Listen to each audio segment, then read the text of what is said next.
Hello everyone. तो हमने कल पढ़ा था इन्फ्लामेशन एंड वुंड हीलिंग। तो हम डेली ऐसा करेंगे, जो पिछला प्रीवियस लेक्चर हुआ करेगा हमारा, उसको 5 मिनट पहले रिवाइज कर लेंगे।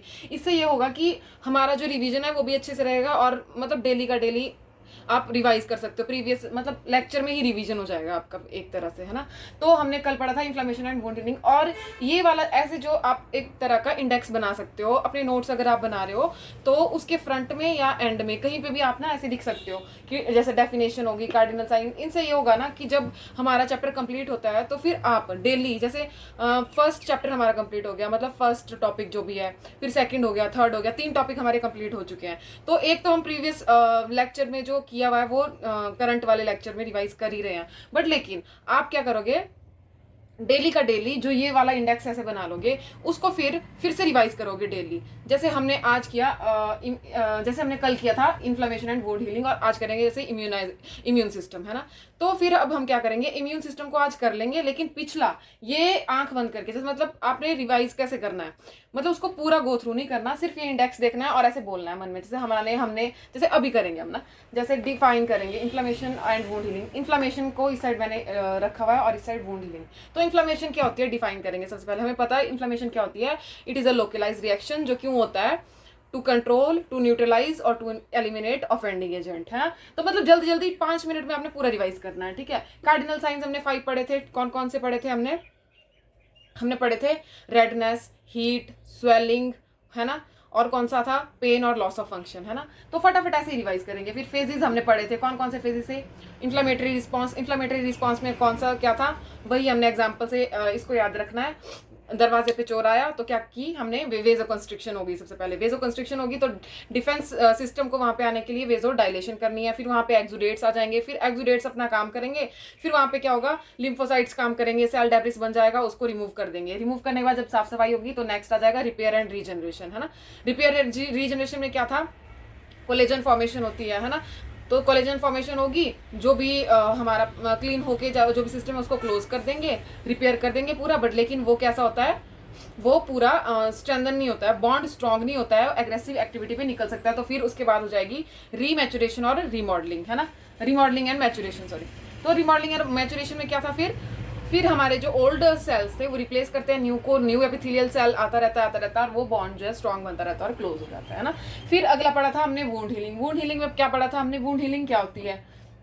ये एक कंटिन्यूस और डायनेमिक प्रोसेस थी, जिसमें क्या करते हैं हम, जो टिश्यू लेयर है, जो पुरानी ओल्ड टिश्यू लेयर है, जो कि मतलब डिवाइटलाइज टिश्यू हो गया, या फिर वहां से कोई मिसिंग टिश्यू है ना, वुंड से, है ना। तो उस टिश्यू को रिप्लेस करना है वुंड हीलिंग, है ना। फिर उसके टाइप्स देखे थे हमने, एक्यूट और क्रोनिक। एक्यूट वुंड वो हो गए जैसे सर्जिकल और ट्रोमेटिक, जो कि अभी हुए हैं बट लेकिन उनमें कोई कॉम्प्लिकेशन नहीं है, ठीक है, नॉर्मल वुंड, हेल्दी वुंड, ठीक है। और दूसरा था क्रोनिक, जिसमें कि जैसे डायबिटिक अल्सर हो गए, प्रेशर अल्सर्स हो गए, वो वाले वुंड जिनमें की इन्फेक्शन हो रखा है या फिर कोई प्रॉब्लम है, जैसे कॉम्प्लिकेशन आ गई है वुंड में, है ना। तो वो वाले आएंगे क्रोनिक में। फिर हमने स्टेजेस देखी थी, कौन कौन सी स्टेजेस थी, प्रोसेस भी देखी थी हमने। प्रोसेस में था ना, healing by primary tension, healing by secondary और हीलिंग बाय टर्शरी। प्राइमरी में क्या था, बिल्कुल कम स्कार बनता था, है ना। और सेकेंडरी में क्या था, थोड़ा बहुत स्कार बनेगा, टर्शरी में ज्यादा स्कार।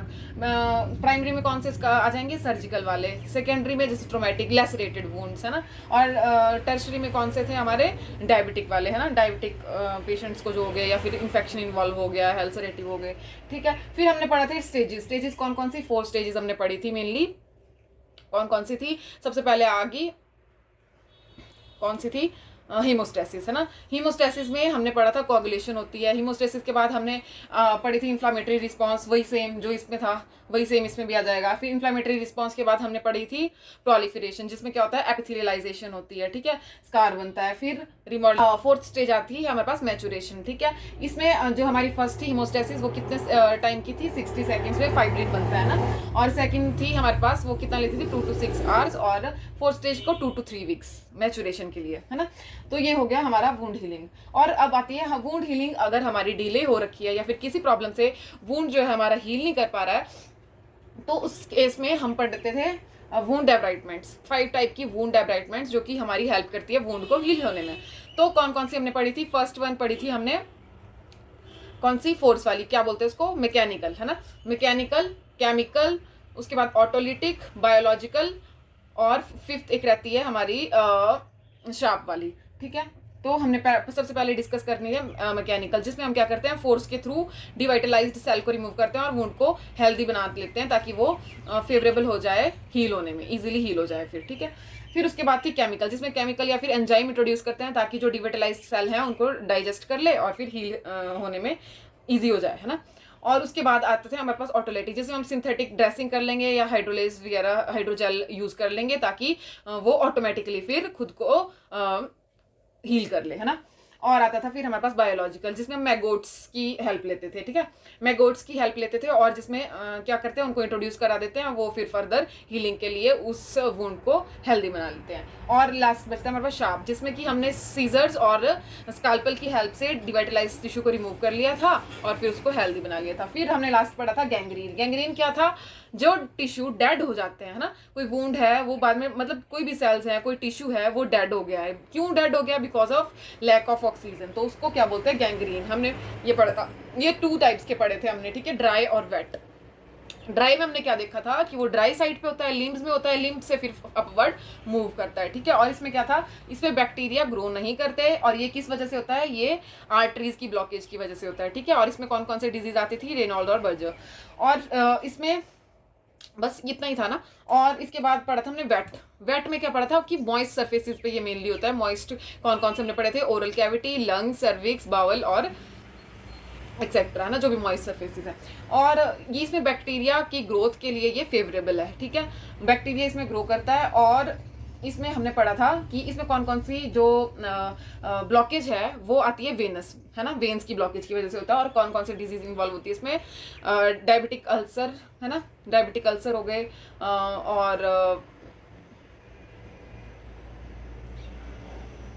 और इसमें डिजीज कौन कौन सी थी जो इन्वॉल्व इसमें वेनस।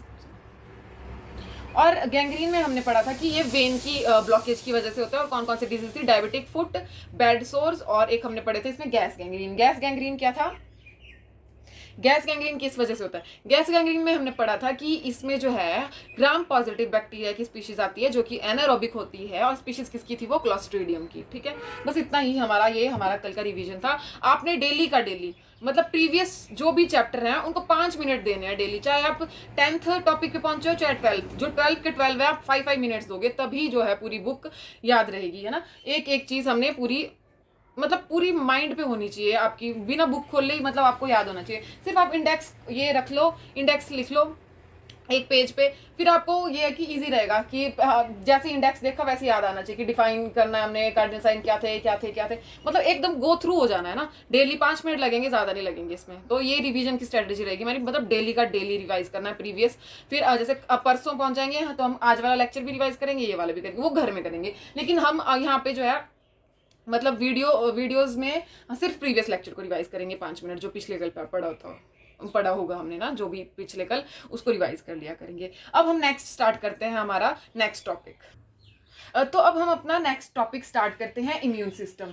इम्यून सिस्टम आपको पता है हमारी बॉडी का वो सिस्टम जो कि डिफेंस में काम करता है ना, डिफेंस में काम आता है जो हमारी बॉडी को फॉरेन बॉडी से या फिर कोई भी हार्मफुल चीज़ें हैं जो हमारी बॉडी को हार्म कर रही हैं या कोई डिजीज़ होने वाली है, कुछ भी चीज़ें हैं, तो हमारा सबसे पहले जो आगे सिस्टम आता है, मतलब कि काइंड ऑफ ये हमारा आर्मी सिस्टम है जो बॉर्डर लाइन पे खड़ा है, ठीक है, ये हमें बचाने का काम करता है, ठीक है। लिम्फेटिक सिस्टम, अब इसमें क्या होता है, इम्यून सिस्टम का जो मेजर पार्ट है वो लिम्फेटिक सिस्टम है जो इसमें डिफेंस में काम आता है, ठीक है। Lymphatic system is a major part of immune system. और ये क्या इंक्लूड करता है, इसमें आती हैं लिम्फेटिक वेसल्स और लिम्फ। जो लिम्फेटिक वेसल्स हैं वो किसको कैरी करती हैं, वो लिम्फ को कैरी करती हैं। फर्दर लिम्फ में भी कुछ चीजें इन्वॉल्व होती हैं। अब लिम्फ है, lymph is a kind of clear fluid, ठीक है, जो कि क्या कैरी करता है, उसमें आती है लिम्फोसाइट्स, ठीक है। लिम्फोसाइट्स क्या है, सेल्स हैं हमारे, ठीक है। WBCs आ गए, जो वेस्ट प्रोडक्ट्स होता है वो भी ये कैरी करते हैं, और डेब्रिस फ्रॉम अदर ऑर्गन्स, ठीक है। लिम्फेटिक सिस्टम पूरी बॉडी में छाया हुआ है, ठीक है। वहाँ पे ये क्या करेगा, लिम्फोसाइट्स कैरी करेगा,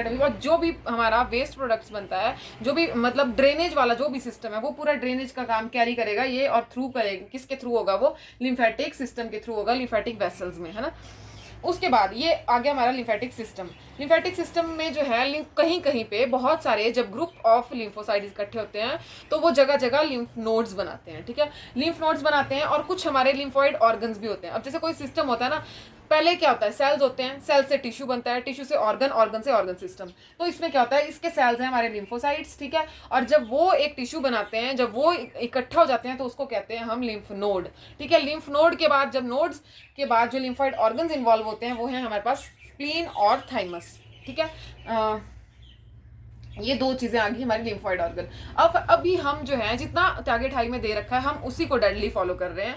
अगर आप चाहते हो कि हम पूरा लिम्फेटिक सिस्टम अच्छे से वो करें तो वो फर्दर हम एनाटमी में कवर कर लेंगे सारे, मतलब वो हम फिर पर्टिकुलर टॉपिक को अच्छे से पूरा डिस्कस करेंगे। अभी फिलहाल के लिए जो टारगेट हाइट में दे रखा है, टारगेट हाई में जो पूरा है उसको डेडली फॉलो करेंगे, थोड़ा थोड़ा, मतलब ओवरव्यू है ये, तो फिर ओवरव्यू ही लेंगे जैसे दे रखा है, फिर अपने क्वेश्चंस लगाएंगे। क्योंकि अगर आपको लगता है कि फर्दर हमें डीपली स्टडी करनी चाहिए एक एक टॉपिक एनाटॉमी और उसके बेस पे, तो फिर हम पूरा लिम्फेटिक सिस्टम वहाँ पे स्टडी कर लेंगे। अभी फिलहाल के लिए हम ऐसे ही गो थ्रू करेंगे जो भी दे रखा है टारगेट हाई में, ठीक है। तो अब नेक्स्ट टॉपिक हम स्टार्ट करते हैं इम्यूनिटी। इम्यूनिटी क्या है?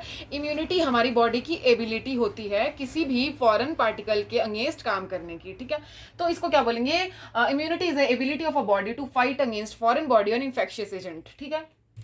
कोई भी अब बाहर का, चाहे वो एंटीबॉडी, चाहे वो एंटीजन, कोई भी, चाहे वो बैक्टीरिया है, चाहे वो वायरस है, कुछ भी है, जो भी एंटीजन है उसके अगेंस्ट जो हमारी बॉडी रिस्पॉन्स कर रही है, जो एबिलिटी है बॉडी की उसको ऑफेंड करने की, उसको कहते हैं इम्यूनिटी, ठीक है। अब इम्यूनिटी हमारी टू टाइप्स की आती है, इनेट और एक्वायर्ड। ये नाम से ही क्लियर है, ठीक है। इनेट जो पहले से प्रेजेंट है और ये क्या करती है, एकदम से रिस्पॉन्स करती है, ठीक है।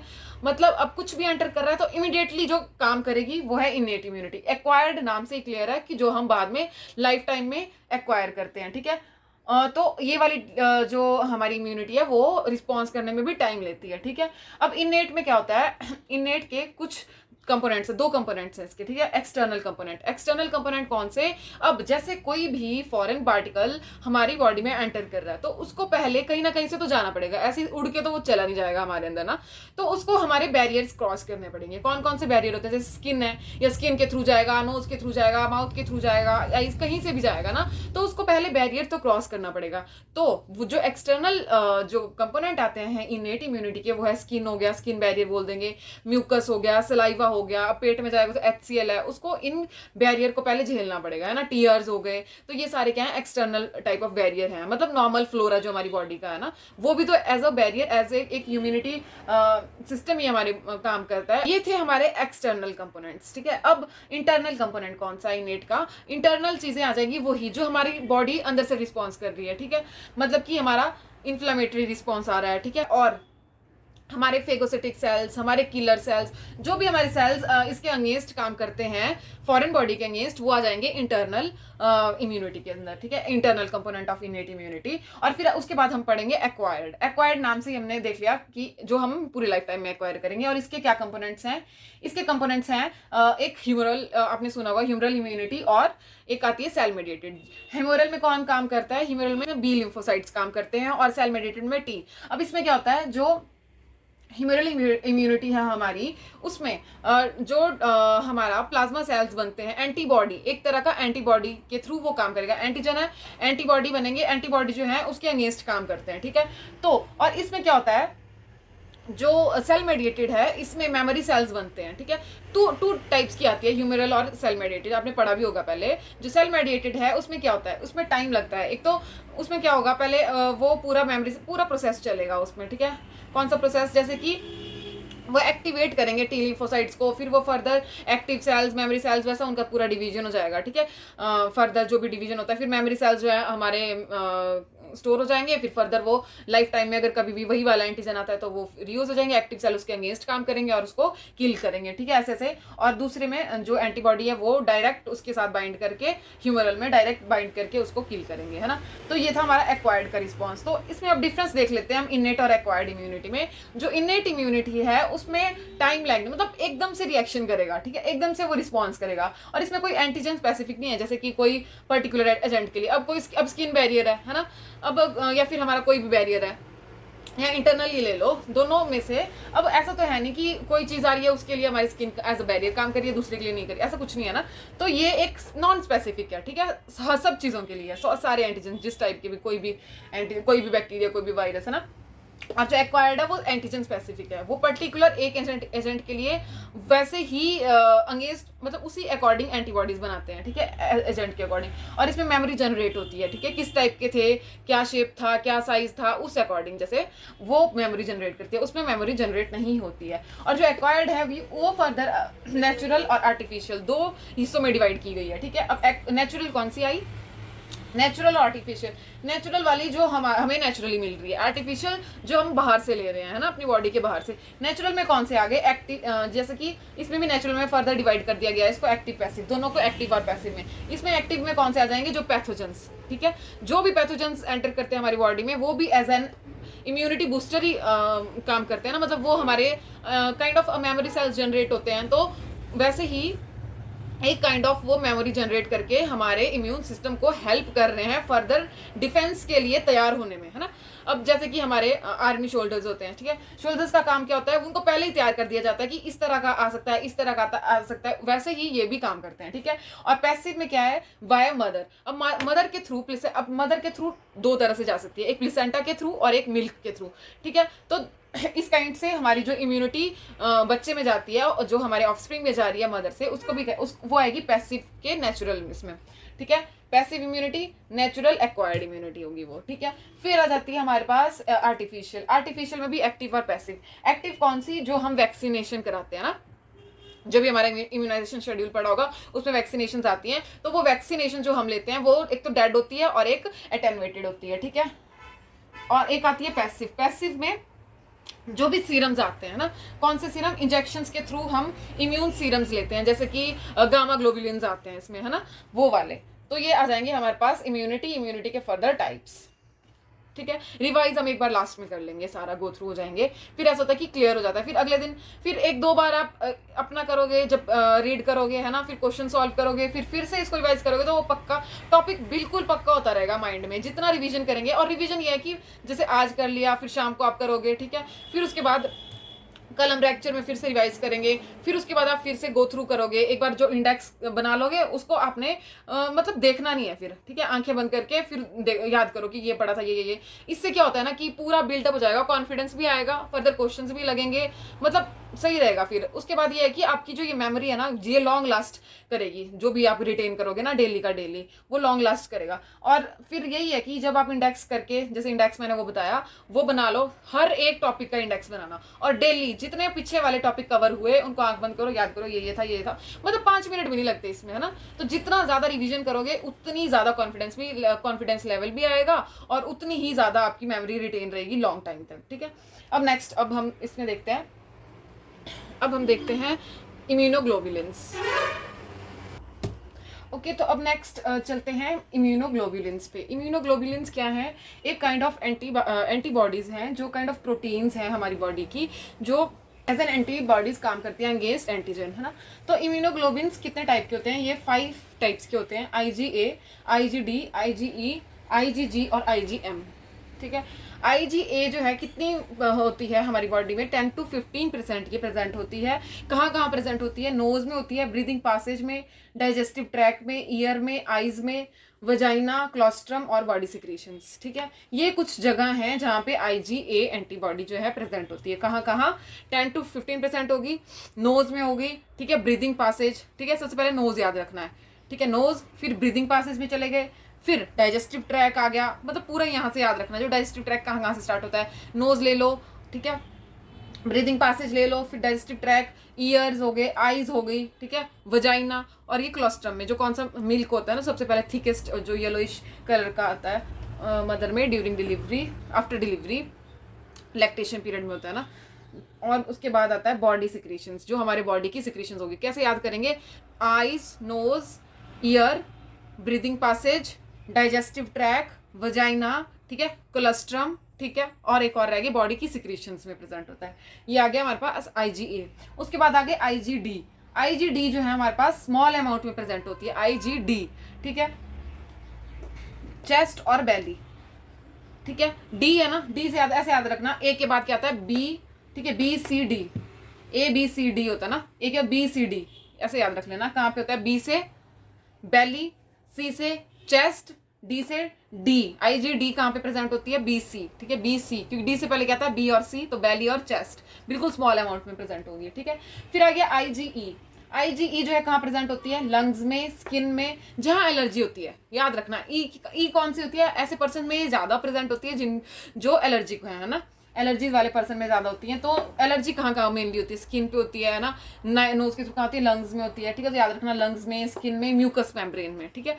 जो आउटर कवरिंग्स है को दो होती है हमारे, अंदर वाली कौन सी होती है, म्यूकस मेम्ब्रेन, बाहर स्किन, और एक आगे हमारे लंग्स, 3 चीजों में, ठीक है। फिर आती है IgG, जी से याद रखना ग्रेटेस्ट, मेजर होती है, ये सबसे ज्यादा पाई जाती है जो हमारी बॉडी में, IgG 75 to 80%, वो कितनी थी, 10 से 15, ये है 75 to 80, ठीक है। स्मॉलेस्ट है, सबसे छोटी है, सबसे ज्यादा है, ठीक है। बैक्टीरियल, ये जो है हमारी फाइट करती है अगेंस्ट बैक्टीरिया और वायरस के, ठीक है। और ये क्या करती है, the only antibody that cross the placental barrier, human placental barrier, that is IgG, याद रखना, ठीक है। जी तो सबसे ज्यादा पाई जाने वाली है और सबसे छोटी होती है, इसीलिए प्लेसेंटल बैरियर को क्रॉस कर जाती है, ठीक है। और फिर आती है हमारे पास IgM, ठीक है। IgM 5 to 10% होती है, ब्लड में पाई जाती है, लिम्फ में पाई जाती है, ठीक है। और ये हमारे काइंड ऑफ फर्स्ट एंटीबॉडी है जो कि रिस्पॉन्स करती है अगेंस्ट इन्फेक्शन, ठीक है। और ये सबसे बड़ी होती है, बिगेस्ट है, M से मैक्रो याद रख लेना, बड़ी सबसे, ठीक है। ग्रेटेस्ट और मैक्रो, ठीक है। मैक्रो सबसे बड़ी है, ये सबसे कम पाई जाती है, 5 to 10% है, ठीक है। कहाँ कहाँ, हमारे ब्लड में, हमारे लिम्फ में। अगेंस्ट कौन काम करता है, इन्फ्लेमेटरी रिस्पॉन्स कौन करता है ना, कहाँ पे होता है, ब्लड और लिम्फ के थ्रू ही होता है, लिम्फ उसको ले जाने का काम करता है जो सेल रेब्रिस है, तो याद रखना इसको, ब्लड, ठीक है, ब्लड और लिम्फ, ठीक है। और सबसे पहले ये रिस्पॉन्स करती है, और याद रखना कि सबसे बड़ी है, बिगेस्ट है, बस हो गया। अब बार बार इसको रिवाइज करना हमने, ताकि हमें पूरा याद रहे कि कौन सी कहाँ पे प्रेजेंट होती है, ठीक है। IgA हमने याद रख लिया, 10 से 15 होती है, कैसे याद रखेंगे, आईज है ना, ear, nose, breathing passages, digestive tract है ना, फिर वजाइना, क्लोस्ट्रम और बॉडी सिक्रीशंस। फिर उसके बाद आता था हमारे पास IgD, डी से पहले क्या आता है, B और C, ठीक है। B से क्या था, बेली है ना, बेली और चेस्ट में लिटिल अमाउंट में प्रेजेंट होती है। फिर आता है IgE, ई कौन सी थी, एलर्जिक, एलर्जी कहाँ पे शो होती है, सबसे ज्यादा खारिश होती है ना, स्किन है ना, और म्यूकस मेम्ब्रेन, और एक और जगह रहेगी लंग्स है ना, छींके वगैरह होती है या कुछ भी, मतलब ऐसे याद रख सकते हो, लंग्स रिलेट करके ना एक दूसरे से। फिर आ जाता है IgG, ग्रेटेस्ट कैसे, सब बिल्कुल छोटी छोटी होती है, इसीलिए प्लेसेंटा को क्रॉस कर जाती है, ठीक है। 75 to 80% होती है। और ये कहाँ कहाँ प्रेजेंट, और ये क्या करती थी, इनका काम क्या था इनका काम है बैक्टीरिया और वायरस के अगेंस्ट इन्फेक्शन, मतलब फाइट करना और इन्फेक्शन को रोकना, है ना। और ये IgM, ये मैक्रो, M से मैक्रो सबसे बड़ी है, और ये कहाँ प्रेजेंट होती है, ब्लड में और लिम्फ में, ठीक है। इन्फेक्शन के अगेंस्ट ये सबसे पहले फर्स्ट है जो कि रिस्पॉन्स करती है अगेंस्ट इन्फेक्शन, ठीक है। ये हो गया हमारा क्लियर, 5 to 10% ही होती है। अब हम फर्दर आगे जो हमारे इम्यून सिस्टम के डिसऑर्डर्स हैं उनको डिस्कस करेंगे, उसके बाद हम उसकी मैनेजमेंट देख लेंगे, उसकी डायग्नोस्टिक वैल्यूएशन, बस इतना ही है हमारा इम्यून सिस्टम का टॉपिक, उसके बाद खत्म हो जाएगा, ठीक है। अब नेक्स्ट हम करते हैं, सो अब आ जाते हैं इम्यूनोलॉजिकल डिसऑर्डर्स। इसमें हमने पढ़ना है सबसे पहले एड्स क्या होता है, एक्वायर्ड इम्यूनो डेफिशिएंसी सिंड्रोम क्या मतलब, व्हेन ग्रुप ऑफ डिसऑर्डर्स हो जाते हैं तो उसको सिंड्रोम कहते हैं, ठीक है। अब इसमें होता क्या है, क्या इसका पॉजिटिव एजेंट है, क्यों, कौन इसको कॉज करता है एड्स को, AIDS is caused by HIV, that is human immunodeficiency virus, ठीक है। और ये जो वायरस है ये एक काइंड ऑफ रेट्रो वायरस है, ठीक है, रेट्रो वायरस है, और इसका जेनेटिक मटेरियल क्या होता है, RNA होता है, और ये क्या करता है, अपना DNA RNA से ही बनाता है, ठीक है।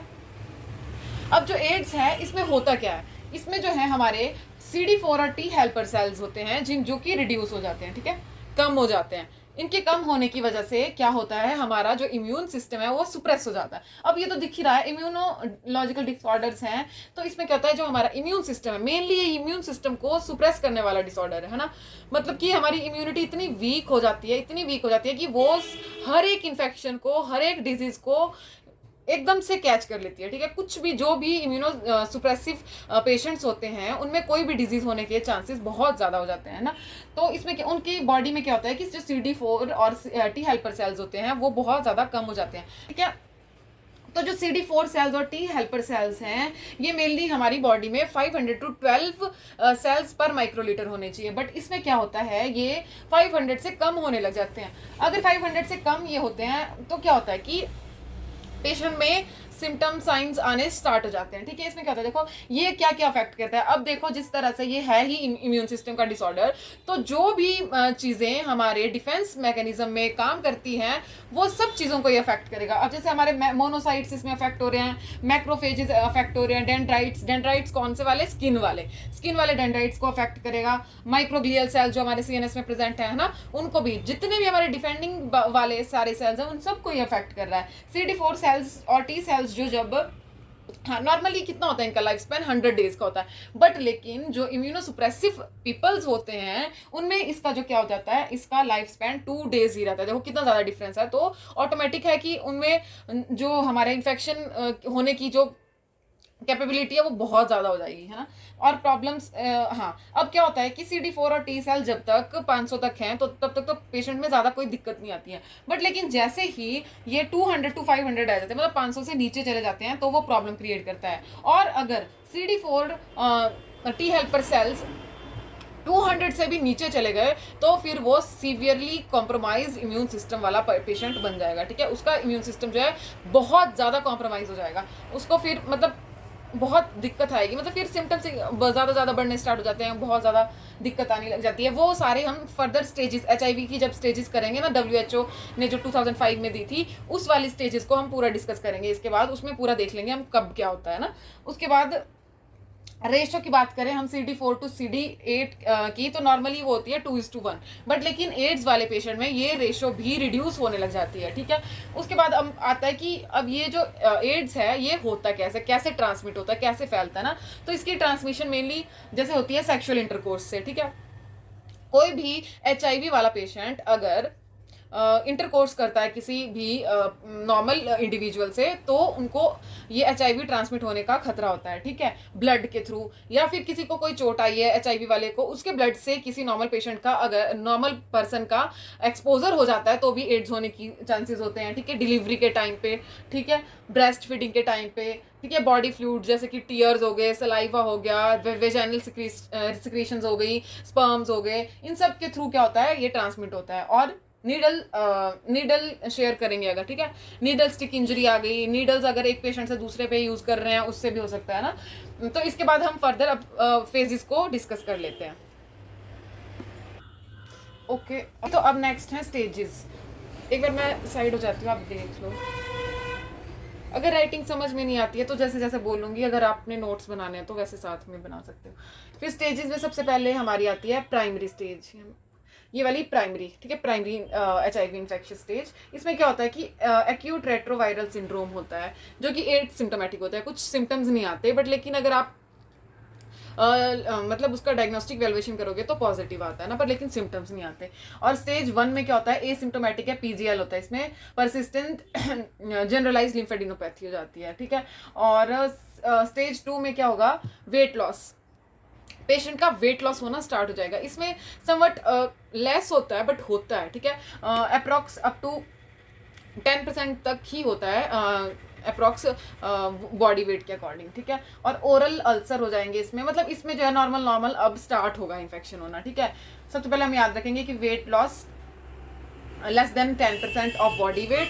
ठीक है, ओरल अल्सर हो जाएंगे, respiratory tract infection, herpes zoster वाला इन्फेक्शन, एंगुलर चिलाइटिस, डर्मेटाइटिस और फंगल नेल इन्फेक्शन। ठीक है, अब हमने मेनली क्या है, अब सबको पता तो है कि कौन कौन सी चीज़, बट इसमें जो है कंफ्यूजन रहता है, ये वाली चीज़ इसमें मिक्स हो जाती है, तो याद कैसे करना है। ठीक है, हम इसको यहीं पे याद कर लेंगे, और जितना मतलब उसी तरीके से रिवाइज करते जाओगे तो ऑटोमेटिकली ये सारा लर्न हो जाएगा। ठीक है, सबसे पहले स्टेज 1 में क्या था, ठीक है, एक्यूट रेट्रोवायरल सिंड्रोम था प्राइमरी स्टेज में। ठीक है, उसमें सिर्फ एसिम्टोमेटिक था। स्टेज 1 में भी एसिम्टोमेटिक है, सिर्फ PGL होता है, परसिस्टेंट जनरलाइज्ड लिम्फेडिनोपैथी होती है पेशेंट को। ठीक है, और उसके बाद स्टेज 2 में सिर्फ वेट लॉस होगा, वो भी less than 10% of body weight. फिर ओरल मतलब सुपरफिशियल चीजें इन्वॉल्व होंगी, जैसे ओरल अल्सर हो गए, ठीक है, रेस्पिरेटरी ट्रैक इन्फेक्शन हो गया, वो भी मतलब सुपरफिशियल इन्फेक्शन हो रहे हैं अभी, हर्पीज जूस्टर का हो गया, चिलाइटिस हो गया, ठीक है, एंगुलर चिलाइटिस हो गया, फिर डर्मेटाइटिस हो गया, है ना, और नेल में भी फंगल, मतलब सुपरफिशियल सारे आ जाएंगे इसमें। ठीक है, वैसे अब कैसे याद रखेंगे? सबसे पहले वेट लॉस 10%, फिर ओरल अल्सर, फिर रेस्पिरेटरी ट्रैक का इन्फेक्शन आ गया, डर्मेटाइटस, चिलाइटस, है ना, और नेल का फंगल इन्फेक्शन, ये सब आ गए सुपरफिशियल स्टेज 2 में। फिर स्टेज 3 पे अब इसमें severe weight loss, 10% of body weight से ज़्यादा जो है वेट लॉस होना स्टार्ट हो जाएगा इसमें, ठीक है। क्रोनिक डायरिया, अब डायरिया लगेगा उसको मोर देन 1 मंथ रहेगा।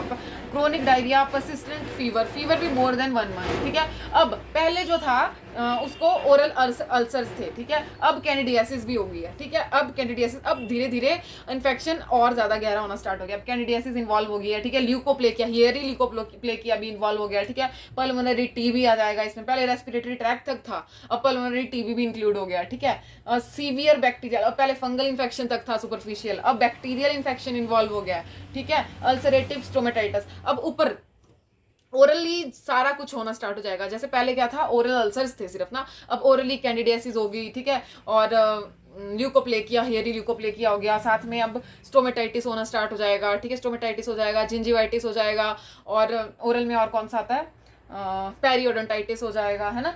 और फिर अनीमिया, मतलब ब्लड भी इन्वॉल्व होगा। ब्लड में क्या हो जाएगा, अनीमिया हो जाएगा, न्यूट्रोपीनिया हो जाएगा, थ्रोम्बोसाइटोपीनिया हो जाएगा, है ना। ये सब चीज़ें इन्वॉल्व हो जाएगी। ऐसे समझ के मतलब पूरा याद करके ध्यान से देखो कि कौन कौन सी चीज़ें इन्वॉल्व हो रही है कौन सी स्टेज में, तो खुद ब खुद सारा याद हो जाता है कि कौन सी चीज़ें कहाँ पे आ रही हैं। क्या क्या था, प्राइमरी में एक्यूट रेट्रोवायरल सिंड्रोम, फिर एसिम्टोमेटिक था। स्टेज 1 में एसिम्टोमेटिक था, सिर्फ परसिस्टेंट जनरलाइज्ड लिम्फेडिनोपैथी हो रही थी। स्टेज 2 में वेट लॉस था, कम था, less than 10% of body weight था। फिर ओरल अल्सर आए, है ना, रेस्पिरेटरी ट्रैक का इन्फेक्शन आया, ठीक है, डर्मेटाइटिस आया, ठीक है, और हर्पीज जूस्टर का इन्फेक्शन भी था इसमें एक, और साथ में नेल्स फंगल इन्फेक्शन हुआ नेल्स का, ठीक है। फिर स्टेज 2 में सीवियर हो गया, वेट लॉस सीवियर हो गया, ठीक है, 10% से ज़्यादा होने लग गया, ठीक है, ऑफ बॉडी वेट। और फिर क्रोनिक, अब क्या हो रहा है, पहले ये चीज़ें इन्वॉल्व नहीं थी, ठीक है, मतलब ज़्यादा वाले सिम्टम्स अराइज नहीं हुए थे। अब क्या हो रहा है, क्रोनिक डायरिया हो रहा है पेशेंट को मोर देन 1 मंथ, ठीक है। परसिस्टेंट फीवर रह रहा है वो भी मोर देन 1 मंथ, ठीक है। अब ओरल कैंडिडियासिस इन्वॉल्व हो गई है, और साथ में हियरी ल्यूकोप्लेकिया हो गया, ओरली स्टोमेटाइटिस हो गया, उसको जिंजिवाइटिस हो गया, पेरियोडोंटाइटिस हो गया, है ना, और ब्लड भी इन्वॉल्व हो गया। हाँ, और पहले क्या था, फंगल वाला था, अब बैक्टीरिया भी इन्वॉल्व हो गए, सीवियर बैक्टीरियल इन्फेक्शन हो गया, और साथ में ब्लड में अनीमिया हो गया, है ना। और क्या आता है ब्लड का, न्यूट्रोपीनिया, थ्रोम्बोसाइटोपीनिया, है ना। ये आ गई स्टेज 3। अब आती है स्टेज 4। स्टेज 4 में हमने पढ़ लिया है, देखो HIV वास्टिंग, मतलब पेशेंट, अब आप ना शक्ल देख के बोल सकते हो, HIV वाला पूरी वास्टिंग हो जाएगी उसकी, ठीक है। निमोनिया हो रहा है, कैपोसी सार्कोमा, बैक्टीरियल निमोनिया, क्रोनिक। अब स्टेज 3 से अब थोड़ा और सीवियर, ठीक है। सिम्टम्स को देख के आप लगा सकते हो आइडिया कि कौन सी स्टेज है, ठीक है। अब देखो ये सुपरफिशियल थे तो स्टेज 2, अब थोड़े से गहरे आए तो स्टेज 3, अब थोड़े और ज़्यादा तो स्टेज 4, ठीक है। जैसे HIV वास्टिंग सिंड्रोम आ गया, निमोनिया आ गया, कैपोसी सार्कोमा, है ना, और बैक्टीरियल निमोनिया, क्रोनिक हर्पीज के इन्फेक्शन। अब पहले तो जूस्टर के इन्फेक्शन हुए, है ना, अब क्या हो गया, अब क्रोनिक हो रहे हैं, वो इन्फेक्शन क्रोनिक चल रहे हैं, ठीक है। अब पहले जो है हमारा क्या था, ओरली इन्वॉल्व थी ये कैंडिडियासिस, अल्सर वगैरह, अब इसोफेजियल कैंडिडियासिस हो रखी हैं, ठीक है। HIV एंसेफेलोपैथी हो रही है, एक्स्ट्रा पल्मोनरी, पहले पल्मोनरी टीबी था, अब एक्स्ट्रा पल्मोनरी भी इन्वॉल्व हो गया साथ साथ, ठीक है। CNS की टैक्सोप्लाज्मोसिस हो रही है इसमें इन्वॉल्व, ठीक है। Extra pulmonary cryptococcosis with meningitis, infection जो है पूरा अंदर अंदर घुसे जा रहा है, ठीक है। क्या क्या आता है इसमें, HIV सिंड्रोम की वास्टिंग आ गई, कैपोसी सार्कोमा, अब जो इन्फेक्शन था वो सीवियर हो रहा है, ठीक है। तो बैक्टीरियल निमोनिया, है ना, क्रोनिक हर्पीज के इन्फेक्शन हो गए, HIV encephalopathy, extra pulmonary TB, CNS टैक्सोप्लाज्मोसिस, और extra pulmonary cryptococcosis with with involvement of meningitis, ठीक है। CNS का पूरा इन्वॉल्वमेंट आ जाएगा, मेनिंजिस का भी, ठीक है।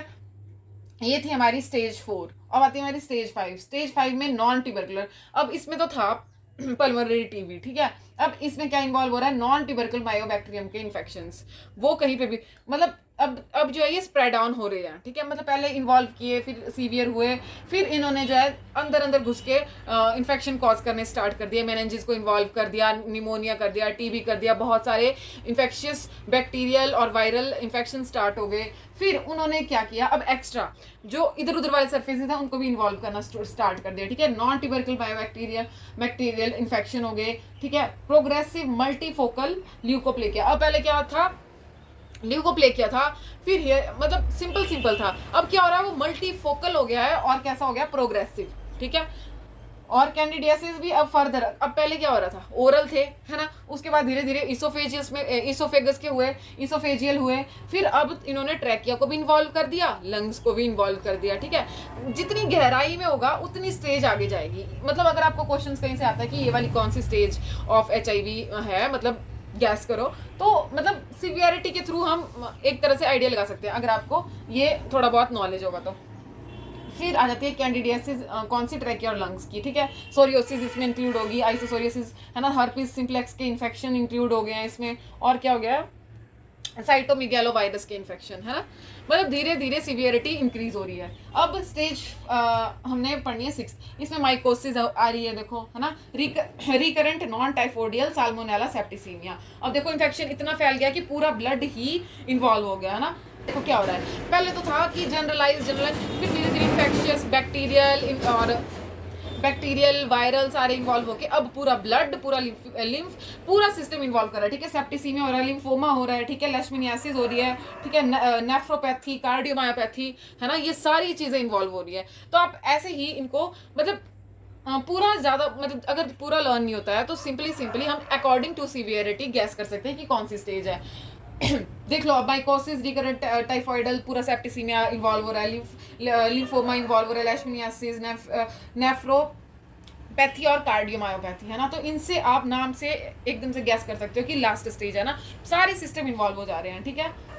तो ये थी स्टेजेस। अगर आपको मतलब अगर पूरा पूरा लर्न करना तो बार बार इसको गो थ्रू करते रहो, डेली सुबह शाम पढ़ते रहो तो पूरा याद हो जाएगा, है ना। ठीक है, इतनी थी स्टेजेस। अब इसके बाद फर्दर हम डायग्नोस्टिक इवेल्युएशन पढ़ेंगे और उसके क्या क्या मैनेजमेंट है। तो अब हम डायग्नोस्टिक इवेल्युएशन कर लेते हैं, उसके बाद मैनेजमेंट करेंगे, ठीक है। तो अब हम करेंगे HIV की डायग्नोस्टिक इवेल्युएशन। तो वैसे तो मेनली हम वायरल मार्कर्स करवाते हैं हॉस्पिटल्स में, बट लेकिन जो क्रोनिक स्टेज पे होते हैं HIV के पेशेंट, उनके लिए एलाइजा प्रेफर किया जाता है। एलाइजा अगर पॉजिटिव आता है, ELISA is a enzyme linked immunosorbent assay, ठीक है। अगर ये पॉजिटिव आ जाता है, फिर उसके बाद कंफर्मेटरी टेस्ट है हमारा वेस्टर्न ब्लॉट, ठीक है। एलाइजा कब करेंगे, क्रोनिक HIV के टाइम पे, और वेस्टर्न ब्लॉट कब करेंगे, confirm, it is a kind of confirmatory test. और फिर अगर हमने अब कंफर्म तो हो गया कि पेशेंट को है HIV इन्फेक्शन, है ना, तो अब कितना उसके ब्लड में कितना HIV इन्फेक्टेड है वो पर्सन, तो उसके लिए हम वायरल लोड टेस्ट करते हैं। और प्रोग्रेशन ऑफ डिजीज, कितना प्रोग्रेस, मतलब डिजीज कितनी ज़्यादा बढ़ चुकी है वो कंफर्म करने के लिए फिर हम CD4 सेल काउंट को चेक करते हैं, ठीक है। और मैनेजमेंट में हम यूज करते हैं एंटी रिट्रोवायरल थेरेपी, ठीक है, ART, ठीक है। इसमें हम 4 काइंड ऑफ ड्रग्स यूज करते हैं। एक तो होती है NRTI, ठीक है। NRTI में आ जाएगी न्यूक्लियोसाइड रिवर्स ट्रांसक्रिप्टेज इनहिबिटर्स। और एक इसमें 2 ड्रग्स इंक्लूड, जो एग्जांपल हम ले लेंगे जो कॉमन आते हैं, जाइडोब्यूटिन और स्टेबुडिन, ठीक है। और नॉन NRTIs इसमें हम ले लेंगे एग्जांपल जो कॉमनली यूज होता है, दैट इज नेविरापाइन, है ना। तो और फिर इसके बाद आ जाती है प्रोटीएज इनिबिटर और CCR5 एंटेगोनिस्ट, ठीक है। अगर आपने एग्जांपल्स लर्न करने होंगे तो इसके बुक में दे रखे हैं। वैसे कॉमन जो ड्रग्स हैं वो मैंने यहाँ लिख रखी है, ART की, जाइडोब्यूटिन, स्टेबुडिन, ये दोनों हैं NRTI, और नेविरापाइन जो कि है NRTI, ठीक है। और CCR5 is a कीमोकाइन receptor 5 antagonist, ठीक है। अब हम देखेंगे WHO स्टेजिंग के अकॉर्डिंग क्या रिकमेंडेशन है कि किसको हमने ART कब स्टार्ट करनी है ना। तो HIV के एडल्ट, मतलब जो HIV इन्फेक्टेड एडल्ट और एडोलसेंट्स हैं, उनको स्टेज 1 और 2 पे हम स्टार्ट कर देंगे ART अगर CD4 सेल लेस देन 500 है तभी, ठीक है। अगर स्टेज 1 है और 2 है, वो हमने सिम्टम्स के थ्रू असेस कर लिया कि कौन सी स्टेज है ना। अब हमें पता चल गया कि स्टेज 1 और 2 में है एडल्ट या एडोलसेंट, पर लेकिन उसका CD4 काउंट ज्यादा है 500 से, तो उसको नहीं स्टार्ट करेंगे। अगर CD4 काउंट लेस देन 500 है तो उसको हम ART स्टार्ट कर देंगे, ठीक है। अब स्टेज 3 और 4 है तो हम देखेंगे नहीं कुछ भी कि CD4 सेल कितने हैं ना, irrespective of CD4 cell count हम स्टार्ट कर देंगे। फिर प्रेग्नेंट और ब्रेस्ट फीडिंग मूवमेंट्स आती हैं, उनमें भी इररिस्पेक्टिव ऑफ स्टेज, सभी कोई भी स्टेज है, इररिस्पेक्टिव ऑफ CD4 काउंट हम स्टार्ट कर देंगे। और फिर आती है HIV वाले इन्फेक्टेड पेशेंट प्लस उनको ट्यूबरक्लोसिस भी है, तो उस केस में क्या करेंगे, अब हम एक तो पल्मोनरी TB वाले आ जाएंगे और एक इंक्लूडेड विद एक्स्ट्रा पल्मोनरी, है ना। तो उसमें एक तो हम इरिस्पेक्टिव करेंगे, CD4 काउंट को नहीं देखा जाएगा ART स्टार्ट करने से पहले, ठीक है, कर देंगे। बट लेकिन अगर आप उसको ATT भी चल रही है ना, तो पहले हम क्या करेंगे, फर्स्ट प्रेफरेंस देते हैं कि उसको ATT दी जाएगी, फिर विद इन 2 वीक्स, जितना जल्दी हो सके within 2 to 3 month, 2 weeks to 2 months, है ना, उस बीच में उसको ART स्टार्ट कर देंगे। पहले ATT लगी है, फर्स्टली प्रेफर करेंगे कि उसको ATT स्टार्ट कर दिया, ठीक है। ATT स्टार्ट करने के बाद उसको ATT के बाद 2 वीक्स हो गए या फिर 2 मंथ्स, उसके बीचों बीच जितना जल्दी हो सकता है हम ART स्टार्ट कर देंगे, ठीक है। और अगर पेशेंट का CD4 काउंट लेस देन 50 है, विद TB और एक्स्ट्रा परमानेंट TB उसको इंक्लूड हो गया है, तो उस केस में CD4 काउंट क्या है, लेस देन 50 हो रखा है, तो बोथ ATT भी और ART दोनों ड्रग्स उसकी स्टार्ट कर देंगे एक साथ, ठीक है। तो ये था हमारा इम्यून सिस्टम जो हमने पूरा कंप्लीट कर लिया। अब एक बार हम रिवाइज कर लेते हैं, रिवाइज करके फिर उसको नेक्स्ट जब हम अगला लेक्चर होगा तो भी फिर से उसको एक बार रिवाइज करेंगे, तो पूरा सेट हो जाता है ब्रेन में, है ना। जितना ज़्यादा रिवीजन, बस स्ट्रेटेजी यही है, रिवाइज करते रहो, क्वेश्चन सॉल्व करते रहो, ठीक है।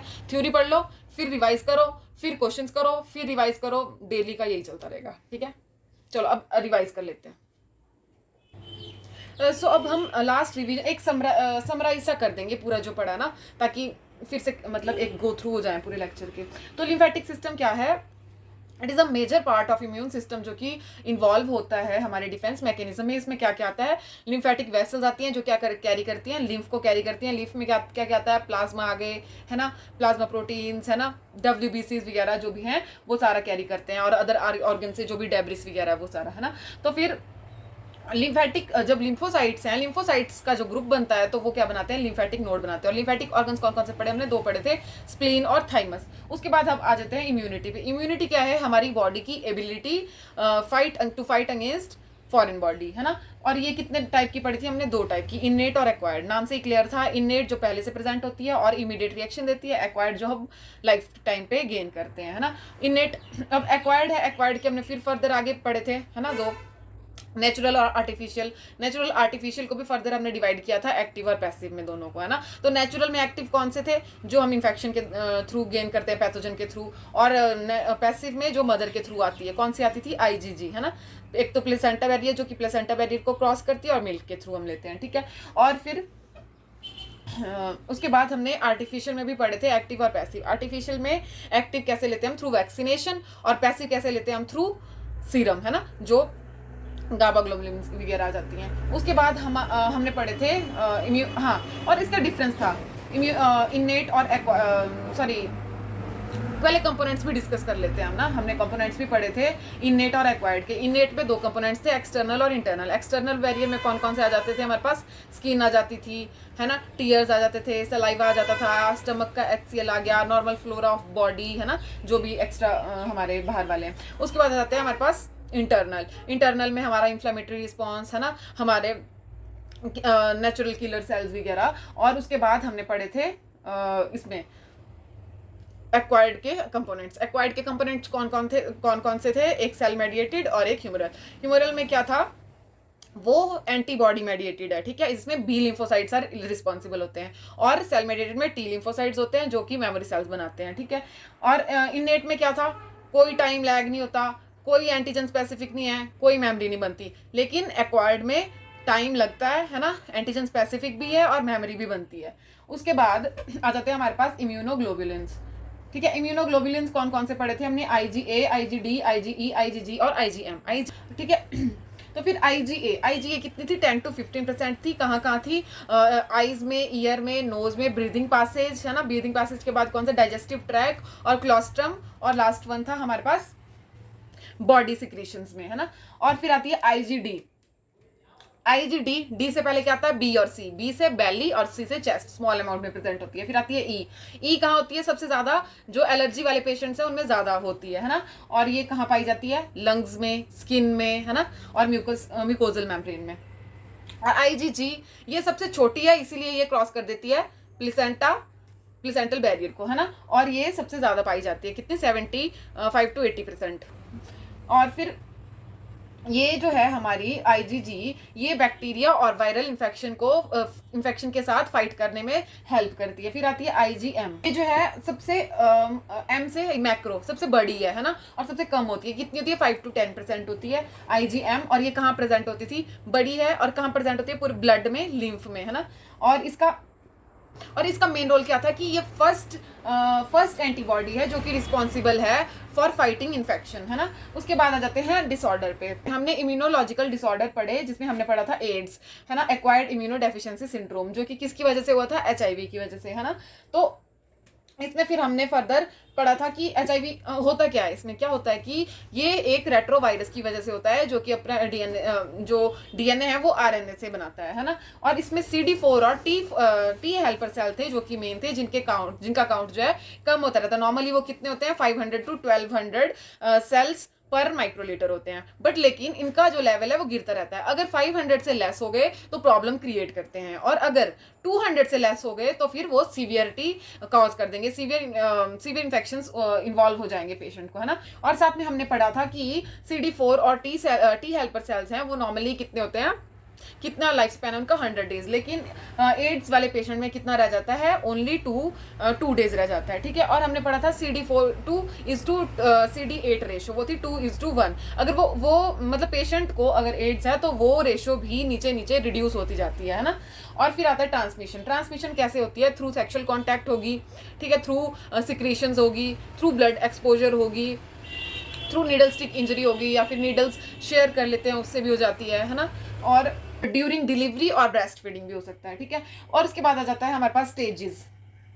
हमने पढ़ी थी सबसे पहले प्राइमरी में क्या था? सिर्फ रेट्रोवायरल सिंड्रोम होगा पेशेंट को, और कोई एसिम्टोमेटिक रहेगा। फिर फर्स्ट स्टेज में भी एसिम्टोमेटिक रहेगा, लेकिन PGL इन्वॉल्व हो जाता है, ठीक है, परसिस्टेंट जनरलाइज लिम्फेडिनोपैथी। उसके बाद थी स्टेज 2, हमने पढ़ी थी। स्टेज 2 में क्या हो रहा था? सुपरफिशियल इन्फेक्शन हो रहा था। एक तो उसका वेट लॉस होगा थोड़ा बहुत, 10% ऑफ बॉडी वेट, ठीक है। और साथ में उसको क्या हो जाएगा? सुपरफिशियल मतलब ओरल अल्सर्स हो गए, है ना, उसका रेस्पिरेटरी ट्रैक में इन्वॉल्वमेंट हो जाएगा। और साथ में उसको हर्पीज ज़ूस्टर का इन्फेक्शन, है ना, चिलाइटिस हमने देखा था, डर्मेटाइटिस और नेल का इन्फेक्शन। फिर फर्दर सेकंड स्टेज में हमने क्या देखा था कि सेकंड स्टेज में फिर थोड़ा और ज़्यादा, अब इसमें थर्ड स्टेज, सेकंड हमारी कंप्लीट होगी। थर्ड में क्या देखा था हमने कि बॉडी वेट जो है ज़्यादा डिक्रीज होना स्टार्ट हो जाएगा, ठीक है, more than 10% of body weight वो डिक्रीज होना स्टार्ट हो जाएगा। अब ओरल अल्सर्स थे पहले, अब ओरल कैंडिडियासिस, ठीक है, हेयर ल्यूकोप्ले किया, है ना, ये सब चीज़ें इन्वॉल्व हो जाएंगी। अब वो फर्दर बैक्टीरियल, पहले फंगल हो रहा था, अब बैक्टीरियल भी इन्वॉल्व हो जाएगा, बैक्टीरियल इन्फेक्शन हो जाएगा, ठीक है, हर्पीज का क्रोनिक और सीवियर ट्यूबरक्लोसिस होनी स्टार्ट हो जाएगी। पहले उसका सिर्फ ब्रीदिंग सिस्टम इन्वॉल्व हो रहा था, अब क्या उसका TB, पल्मोनरी TB भी होना स्टार्ट हो सकता है उसको। और क्या होता है इसमें? अब ओरल में क्या क्या था? स्टोमेटाइटिस हो जाएगा, जिंजिवाइटिस हो जाएगा, पेरियोडोंटाइटिस हो जाएगा, है ना। और साथ में हमने पढ़ा था ब्लड भी इन्वॉल्व होगा, ब्लड में अनीमिया, है ना, क्या कहते हैं उसको, न्यूट्रोपीनिया और थ्रोम्बोसाइटोपिनिया भी इन्वॉल्व हो जाएगा। और उसके बाद हमने पढ़ी थी स्टेज 4 में क्या था? इसमें मेन था कि HIV वास्टिंग सिंड्रोम हो जाएगा उसको स्टार्ट, है ना, और कैपोसी सार्कोमा हो जाएगा, और साथ में एक्स्ट्रा पल्मोनरी TB इन्वॉल्व हो जाएगा। और क्या हो जाएगा? क्रोनिक हर्पीज सिम्प्लेक्स वायरस हो जाएगा, और साथ में CNS की टैक्सोप्लाज्मोसिस हो जाएगी। ये सब आते हैं जो थोड़ा सीवियरिटी के सिम्टम्स है। और क्रोनिक हर्पीज सिम्प्लेक्स का जो इन्फेक्शन था वो भी क्रोनिक हो जाएगा, है ना। उसके बाद आती है स्टेज 5, इसमें नॉन ट्यूबरकुलर मायोबैक्टीरियल इन्फेक्शन आ जाएगा, और हर्पीज सिम्प्लेक्स का इन्फेक्शन आ जाएगा। और साथ में पहले जो है अब कैंडिडियासिस वगैरह इसोफेगस तक रही थी, अब इसमें लंग्स को भी वो इन्वॉल्व कर देगी, ट्रैकिया को भी वो इन्वॉल्व कर देगी। और अब यहाँ पे साथ में साइटोमेगैलोवायरस का इन्फेक्शन और आइसोसोरियासिस भी इन्वॉल्व हो जाएगी। अब स्टेज 6 में क्या हो जाएगा? पूरा इन्वॉल्वमेंट हो जाएगा, ठीक है। एक तो उसको नॉन टाइफाइडल साल्मोनेला सेप्टिसीमिया हो जाएगा, और पेशेंट को लिम्फोमा, लेशमिनियासिस, है ना, और HIV एसोसिएटेड उसको नेफ्रोपैथी और कार्डियोमायोपैथी भी स्टार्ट हो जाएगी, है ना। बस इतना ही था स्टेजेस का। और उसके बाद हमने करी थी डायग्नोज में हमने एलाइजा के थ्रू किया था। क्या किया था उसमें? अगर क्रोनिक HIV है तो उसके लिए हम एलाइजा करेंगे, फिर कंफर्मेटरी के लिए हम वेस्टर्न ब्लॉट करेंगे जो उसको कंफर्म करेगा, अमाउंट के लिए वायरल लोड टेस्ट, और फिर CD4 count progression of disease के लिए हमने किया। फिर आती है मैनेजमेंट। मैनेजमेंट में हमने एंटी रिट्रोवायरल थेरेपी देखी थी, जिसमें हमने पहले पढ़ी थी एनआरटीआईज, न्यूक्लियोसाइड रिवर्स ट्रांसक्रिप्टेज इनिबिटर्स, और एनएनआरटीआईज देखी थी, प्रोटीएज इनिबिटर्स, और एक आते थे हमारे पास CCD5 एंटागोनिस्ट। ठीक है, तो एनआरटीआईज में हमने वो देखी थी, दो जाइडोव्यूडिन और स्टेविडिन। ठीक है, और हमने एनएनआरटीआईज में एग्जांपल किया था नेविरापाइन का। ठीक है, ये थे हमारी जो कॉमन ड्रग्स यूज हुई थी। और उसके बाद हमने स्टेजिंग हो गई हमारी। हाँ, अकॉर्डिंग टू स्टेजिंग के साथ साथ हमने रिकमेंडेशन की थी कुछ की किसको क्या देना है। तो हमने सबसे पहले देखा था कि एडल्ट और एडोलसेंट्स को। तो हमने सबसे पहले जो है स्टेज 1 और स्टेज 2 में CD4 काउंट को कंसीडर करना है। अगर लेस देन 500 होंगे तो हम ART स्टार्ट करेंगे, अदरवाइज हम ART स्टार्ट नहीं करेंगे। और सेकंड और थर्ड स्टेज में इररिस्पेक्टिव टू CD4 काउंट हम स्टार्ट कर देंगे। प्रेगनेंसी में भी ऑल स्टेजेस में without checking the CD4 count irrespective to the count हम स्टार्ट कर देंगे। और उसके बाद हमने देखा था कि जो पेशेंट टीबी मतलब जिन पेशेंट को एक्स्ट्रा पल्मोनरी टीबी और ट्यूबरकुलोसिस इंक्लूड है, उनमें क्या करेंगे, उनमें फर्स्टली जो है हम स्टार्ट करेंगे ATT स्टार्ट कर देंगे फर्स्टली। तो ATT स्टार्ट कर देंगे, इसमें भी इररिस्पेक्टिव ऑफ CD4 काउंट होता है। पहले ATT स्टार्ट करेंगे फर्स्ट वीक में, और उसके बाद स्टार्ट कर देंगे ART। ठीक है, ART कब स्टार्ट करेंगे, 2 वीक से 2 मंथ्स के बीच में स्टार्ट कर देंगे, एज मच एज पॉसिबल, जितना अर्ली हो सकता है ना। और उसके बाद अगर CD4 काउंट इन पेशेंट का, विद टीबी वाले पेशेंट का CD4 काउंट लेस देन 50 हो गया है, तो फिर उनको बोथ ड्रग्स इकट्ठी ही साइमल्टेनियसली स्टार्ट कर देंगे। बट लेकिन अब इनमें क्या होता है कि स्टार्ट तो कर देंगे, बट लेकिन क्लिनिकल और लेबोरेटरी मॉनिटरिंग इनकी रेगुलर टाइम टू टाइम होती रहेगी। ठीक है, बस इतना ही था। तो आप अच्छे से रीड करो, रिवाइज करो, फिर से समझो, अगर नहीं होता तो फिर से लेक्चर देख सकते हो। बस ऐसे ही रिवाइज करते रहो, पढ़ते रहो, क्वेश्चन सॉल्व करते रहो डेली के डेली। जितनी ज़्यादा डेली करोगे, कंसिस्टेंसी मेंटेन रखोगे, रिवीजन करोगे, तो ऑटोमेटिकली आपकी तैयारी बहुत अच्छी हो जाएगी। ठीक है, okay, all the best, thank you.